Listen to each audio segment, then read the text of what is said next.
നിന്റെ പ്രശ്നം ഇതുവരെ സോൾവ് ചെയ്തില്ല അല്ലേ? എങ്ങനെ സോൾവ് ചെയ്യാനാ? അതിന് എതിർ പാർട്ടി ഒന്ന് കണ്ടുകിട്ടണ്ടേ? അപ്പോ കഴിഞ്ഞ ദിവസം നീ പാടത്തൊക്കെ പോയിട്ടും ആളെ കണ്ടില്ലേ? ഇല്ല, ഇല്ലെന്നേ. മണിക്കുട്ടനും ഞാനും കൂടി ആ പാടത്തും പറമ്പിലും ഒക്കെ അന്വേഷിച്ച് നടന്ന് ഞങ്ങളുടെ ചെരുപ്പ് തേഞ്ഞത് മിച്ചം.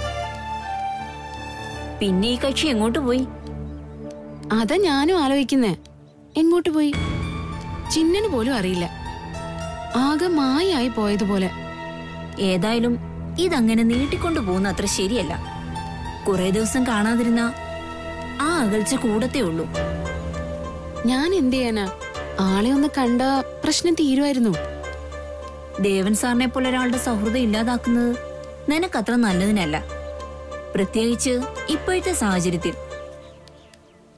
അതെന്താ ഇപ്പോഴത്തെ സാഹചര്യത്തിനൊരു പ്രത്യേകത? നീ എന്താ ഉദ്ദേശിച്ചത്?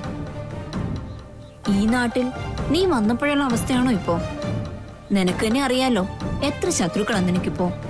വാവച്ച മുതലാളി, രാഹുല്, ചന്ദ്രസേനൻ, ഇങ്ങനെ പലരും നിന്നെ ഉപദ്രവിക്കാൻ തക്കം നോക്കി നടക്കുക.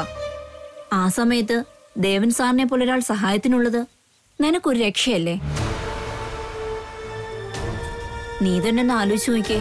നീ പോലും അറിയാതെ എത്ര തവണ നിന്റെ രക്ഷയ്ക്കെത്തിയിട്ടുണ്ട് അദ്ദേഹം. ആ മനുഷ്യനെയാ നീ അകറ്റിയത്.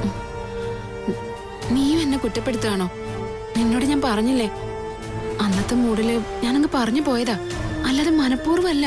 എങ്ങനെയായാലും ഇപ്പൊ ദോഷം ആർക്കാ? നിനക്ക് തന്നെ. ആ വാവച്ചൻ മുതലാളി പോലും നിന്നോട് അധികം എതിർക്കാൻ വരാത്തത് സത്യത്തിൽ ദേവൻ സാറിനെ പേടിച്ചിട്ടാ. അയാളെ പോലൊരു ചെറ്റ മുതലാളിയുടെ ചികിട്ടത്തടിച്ചിട്ട് ഇപ്പോഴും നീ ജീവനോടിരിക്കുന്നത് ദേവൻ സാറിന്റെ സംരക്ഷണം ഉള്ളതുകൊണ്ട് മാത്രമാ. അതുപോലെ തന്നെയാ ആ ചന്ദ്രസേനന്റെയും രാഹുലിന്റെയും കാര്യം.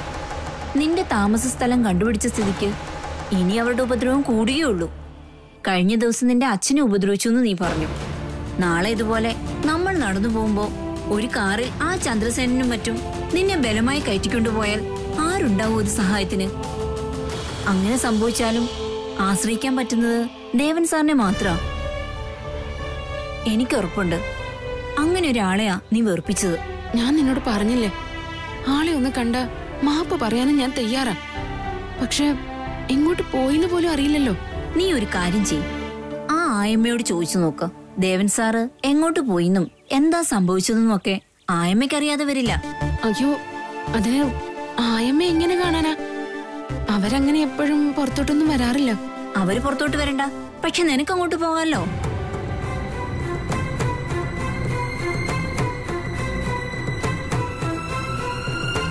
അങ്ങോട്ട് ചെല്ലാൻ എന്ത് കാരണം പറയും? ആർച്ചമ്മയുടെ അവിടെ വെച്ച് കണ്ട കടിച്ചു കീറാൻ വരും. ആയമ്മയെ കാണാൻ വന്നതാ, ഒരു മരുന്നിന്റെ കാര്യം അറിയാനാ. അങ്ങനെ എന്തെങ്കിലുമൊക്കെ നുണ പറഞ്ഞാ മതിയെന്നേ. നീ പറഞ്ഞത് ശരിയാ, ആയമ്മയോട് ചോദിക്കാം, അവരറിയാതെ വരില്ല. ഞാനൊന്ന് പോയി നോക്കട്ടെ. നീ ചെല്ലടി, നിന്റെ സങ്കടം എല്ലാം തീരും.